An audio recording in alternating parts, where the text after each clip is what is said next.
Every night, at exactly 3:12 a.m., the same security camera moved. The problem was, it physically couldn't. I worked the night security shift at a 6-story office building. Lifeless at night, it looked busy during the day. Law firms, marketing, accounting, nothing exciting. Just empty hallways, humming lights, and cleaning crews gone by midnight. After that, the building was mine until sunrise. Most nights were quiet. I'd sit watching monitors, doing patrols. 30 cameras covered hallways, stairwells, entrances. That's why I noticed the one on the 3rd floor. At first it seemed like a glitch. Around 3 a.m. I saw camera 17 a hallway outside an office shift slightly left. It wasn't dramatic, just a slow, subtle adjustment. Our fixed cameras had no remote movement or motors. If they moved, someone had to physically adjust them. The hallway was empty. At 3:12 a.m., the camera pivoted. It revealed more of the hallway corner near the emergency exit door. No one touched it. I figured it was a technical issue. Still, I made a note in the logbook. The next night, I kept an eye on that monitor. At 3:11 a.m., everything looked normal. At 3:12 a.m., it happened again. The camera shifted, slow, smooth, like someone gently turning it from behind. Except there was nobody there. My stomach dropped a little. Something about it felt wrong, not broken intentional. I checked the timestamp 3 times, 3:12 exactly. I radioed maintenance the next morning and mentioned it. One of the building techs came in that afternoon to inspect it. He called me later. "Camera's fine," he said. "It's bolted solid. No movement mechanism either." "So how's it turning?" I asked. "It isn't." That was his answer. The 3rd night was when things got worse. I was watching the monitors again as the building settled into silence. Air vents humming, the occasional creak of pipes in the walls. 3:11 a.m. I leaned forward in my chair. Camera 17. The hallway looked darker than usual. The emergency exit sign cast a dim red glow. Then the camera moved again, but this time it moved further. It slowly rotated until it was aimed at the door. I felt a chill run through me, because the door was now clearly visible, and it was slightly open. That door was alarmed. If it opened, I'd hear it immediately, but the alarm panel was silent. I rewound the footage. At 3:12 a.m., right as the camera began moving, the door slowly cracked open. From the inside, I grabbed my flashlight. Protocol said I should check disturbances in person, but I didn't want to go up there. Still, it was my job.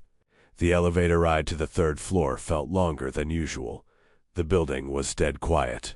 When the doors opened, the hallway lights flickered once.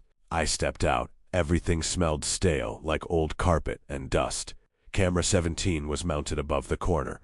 I looked up at it immediately. It was pointed straight down the hallway, exactly like it had been on the monitor.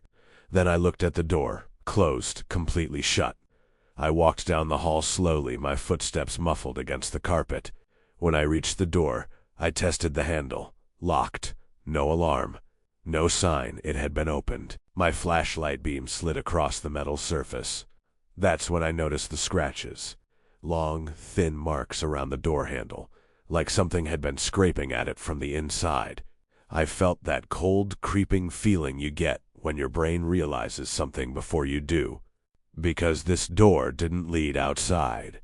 It opened to a narrow concrete stairwell that only went down to the basement storage level, a level that had been sealed for years after a pipe burst and flooded it. Nobody used it anymore. I tried the handle again, locked, but I could hear something on the other side. Very faint, a soft, dragging sound, like fabric or skin brushing against concrete. My chest tightened. I stepped back slowly. That's when I heard the click. Above me, I looked up at camera 17. The camera had moved again, but this time, it wasn't subtle. The lens slowly tilted downward, until it was pointed directly at me. I froze. That wasn't possible. Those cameras couldn't move. Then the dragging sound behind the door stopped. Total silence. For a few seconds, nothing happened, and then the door handle jerked violently, like someone on the other side had grabbed it. I ran. I didn't even look back. I sprinted down the hallway into the elevator and rode straight to the office, When I checked the cameras again, camera 17 had returned to its original position, like nothing had ever happened. The door was closed. No movement, no sound. The next morning I told management everything. They pulled the footage from the system, but when they reviewed it, nothing was there. No camera movement, no opening door, no me standing in the hallway. Just a perfectly still camera feed all night, except for one thing. At 3:12 a.m. for exactly 3 seconds, the camera feed cuts to complete black. And during that black screen, the audio recording picks up a single sound, a slow scraping noise, and something breathing right next to the microphone. The call light for room 312 came on at 2:17 a.m. The patient in that room had been pronounced dead 3 hours earlier. I've worked as a night nurse for about 7 years now, mostly in hospitals where the overnight shift is quieter but stranger. The halls feel longer, the lights harsher, and there's this constant low hum from machines and ventilation. But nothing that ever happened during my night shifts compares to what happened in room 312. It was a Tuesday night in late October, the kind of shift where everything seems calm at first. Most patients were asleep, monitors beeped steadily, and the occasional overhead page echoed down the hall. Around 11 p.m., one of my patients, a man in his late 60s named Mr. Halverson, went into cardiac arrest. He'd been admitted earlier that week with severe heart complications. Doctors warned us he probably wouldn't last long. When the code blue was called, we rushed in. The room filled with staff almost instant, lead compressions, medications, the whole routine. But after nearly 20 minutes, the doctor finally called it. Time of death, 11:08 p.m. I helped with the usual procedures afterward. We turned off the monitors, covered him with the sheet. Until then, the room was temporarily closed off. Hospital policy says the call system gets disabled. And I remember very clearly that we did exactly that. The door to room 312 was shut. By around midnight, the floor had gone back to its normal quiet rhythm. The lights in the hallway were dimmed. I was sitting at the nurse's desk charting when I heard the familiar ding from the call light system. I glanced up at the board. Room 214, room 229, and then room 312. I stared at it. The red indicator next to the room number blinked slowly. Someone was pressing the call button. At first I assumed it was a glitch. Our system was old, and sometimes rooms would appear active when they weren't. Still, I walked over to the panel and reset it. The light went off. I went back to charting. About 30 seconds later, ding! I looked up again. Room 312. My stomach dropped a little. I called over to another nurse named Carla. "Didn't we shut that room down earlier?" I asked. She looked at the board and frowned. "Yeah." The Halverson room. We both stared at the blinking light. "Probably a wiring issue," she said. That made sense, but something about it bothered me. Hospital equipment doesn't usually glitch in such a specific way. And for some reason, the blinking seemed slower than usual, like someone was pressing the button deliberately. I stood up. "I'm just gonna check it," I said. Carla gave me a weird look. "Why?" "Just to reset it manually."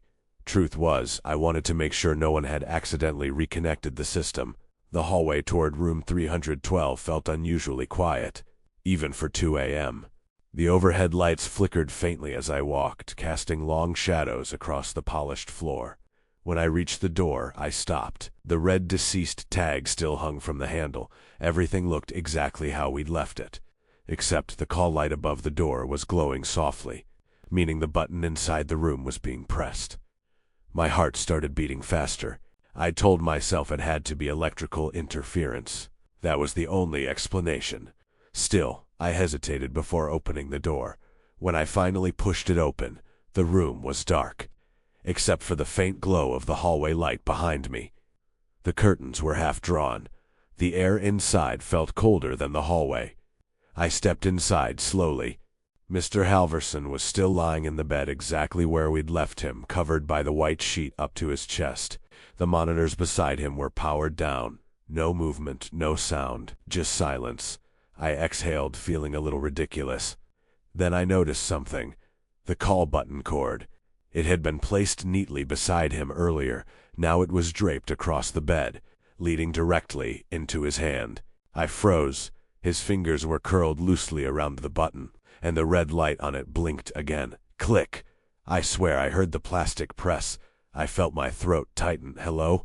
I said quietly, immediately regretting it. Of course there was no response. The sheet over his chest didn't move. His face looked pale and still. I stepped closer to the bed. My hands were shaking a little as I reached toward the call button. That's when the intercom speaker above the bed crackled. It startled me so badly I almost jumped back. A soft voice came through the speaker. "Room 312. How can I help you?" The operator downstairs had answered the call. Before I could respond, something moved under the sheet. Just a slight shift, like a shoulder rolling. I stumbled backward. The call button slipped from Mr. Halverson's hand and dangled over the side of the bed. The intercom voice repeated, "Room 312. Then I heard it. A faint sound, not from the speaker, from the bed. A breath, slow, wet, impossible. The sheet near his chest rose slightly, then fell. My brain refused to process what I was seeing. He'd been pronounced dead. We'd all watched it happen. I backed toward the door, my legs barely working. And just before I stepped out into the hallway, Mr. Halverson's head slowly turned toward me. His eyes opened. They looked completely black in the darkness, and in a dry, rasping voice, barely louder than a whisper, he said one word. "Wait." I slammed the door and ran straight back to the nurse's station. Within seconds, half the floor rushed back with me.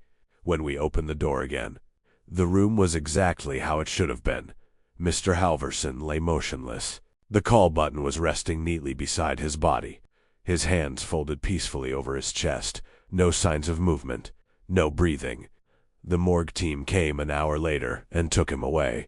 Everyone said I must have imagined it. Stress. Exhaustion. But before they wheeled him out, I noticed something. His hand. The fingers were slightly curled, like they had been holding something.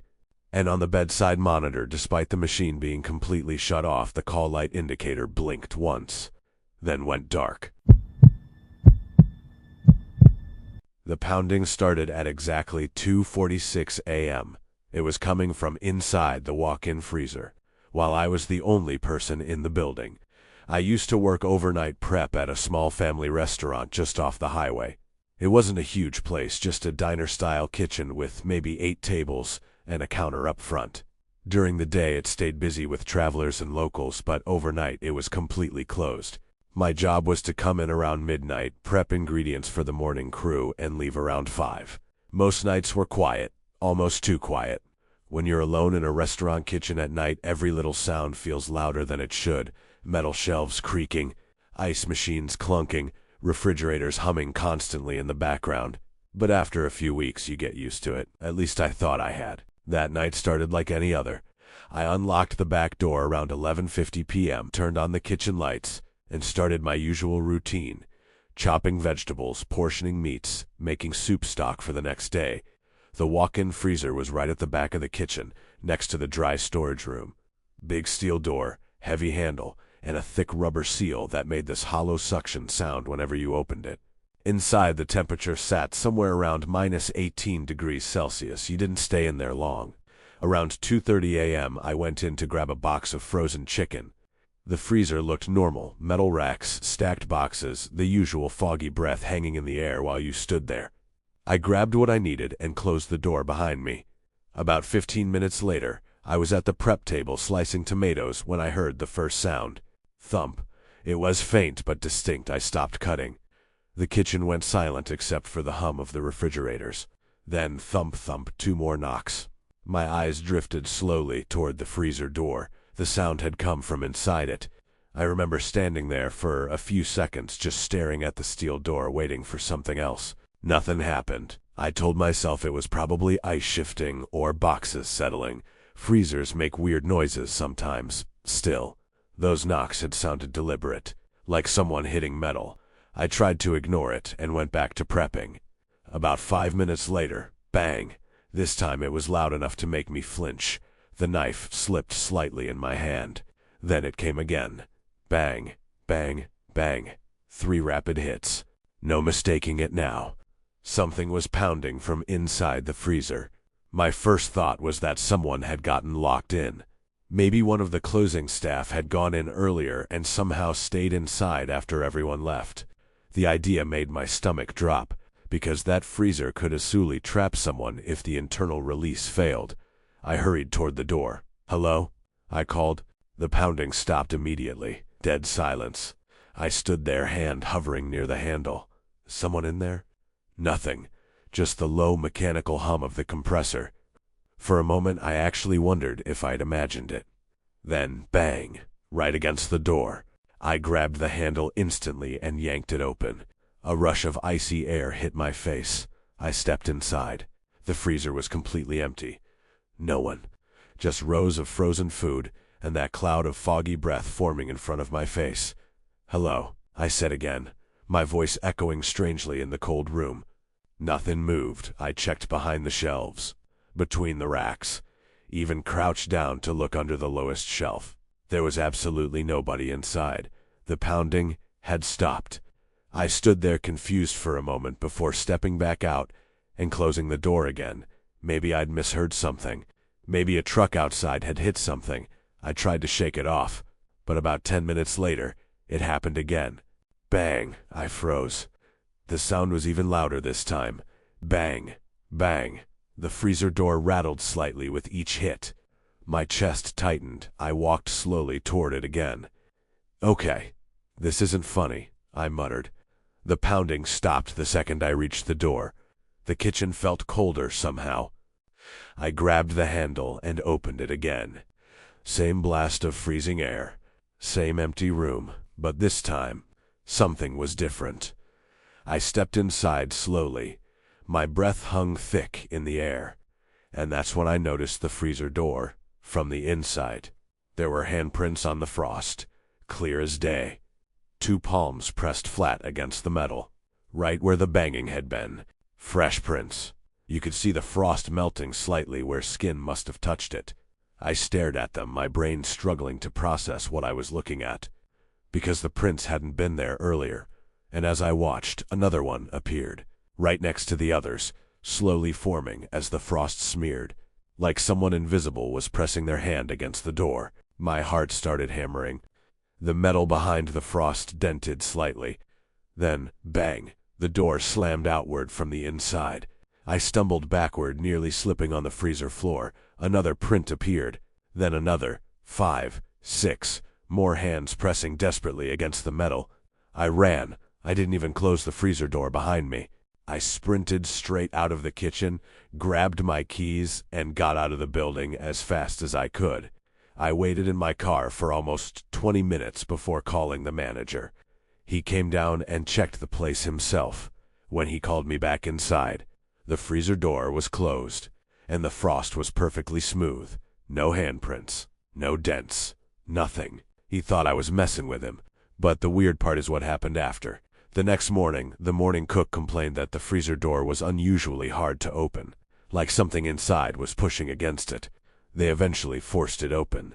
Nothing was inside, except all the frost on the inside of the door had been scraped away, in the exact shape of dozens of overlapping handprints, like people had been trapped in there, trying to get out.